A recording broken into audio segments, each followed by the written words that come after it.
नबी पाक सल्लल्लाहु ताला अलैहि वसल्लम को वुज़ू कराया था हज़रत अब्दुल्ला इब्न अब्बास ने, तो मेरे करीम खुश हो गए और खुश होकर दुआ दी, या अल्लाह इसे इल्म और हिकमत अता फरमा।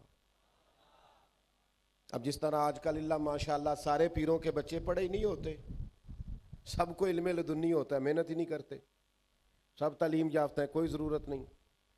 तो ऐसे भी कह सकते थे कि मुझे हुजूर की दुआ है और नबी पाक की दुआ से इल्म आ भी जाता है, बगैर पढ़े भी आ जाता है।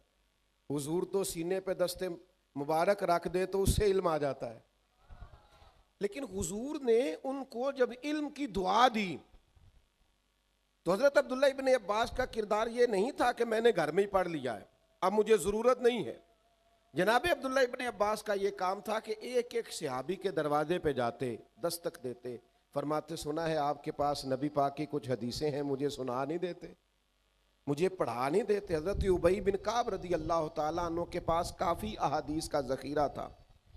हजरत अब्दुल्ला इब्न अब्बास ख़ानदान नबुव्वत के फ़र्द हैं, पर राह इल्म की सख्तियों को बर्दाश्त करते, मुशक्क़तों को झीलते। और आप हजरत उबई बिन काब के घर तशरीफ़ ले जाते, उनका घर का दरवाज़ा सहरा में खोलता था मदीना मुनव्वरा में, तो आप क्या करते, दस्तक नहीं देते उस्ताद के दरवाजे पे, यह अदब के खिलाफ है, दस्तक नहीं देते।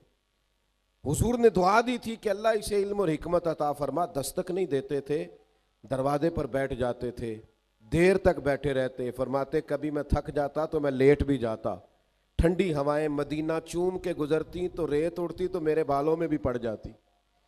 फरमाते मैं बैठा रहता, उस्ताद साहब अपनी मर्जी से बाहर आते, बेअदबा मकसूद नहीं हासिल ना दरगाहे टोई, ए बांज अदब दे मोहम्मद बख्शा तोड़ नहीं चढ़िया कोई। अदब करते उस्ताद साहब का। फरमाते मर्जी से बाहर आते और मुझे देख के कहते अल्लाह के महबूब सल्लल्लाहु अलैहि वसल्लम के चचाजाद आप यहाँ क्यों बैठे? तो मैं अर्ज करता मैं आपसे अपने नबी की हदीसें सुनने आया हूँ। फरमाते वो मुझे हुजूर के इरशादात, नबी पाक सल्लल्लाहु अलैहि वसल्लम की अहादीस सुनाते, राह इल्म में मुशक्कत करना, जद्दोजहद करना।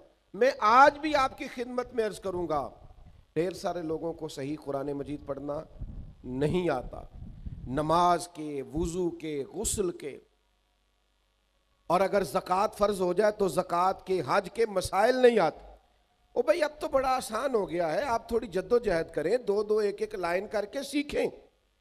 आप कोशिश फरमाएं, मुशक्कत का राह इख्तियार करें। आप रात को आके किसी उस्ताद के पास बैठें, आप सरे शाम किसी से तालीम लें, लेकिन थोड़ा सा ना, थोड़ी सी मेहरबानी करें।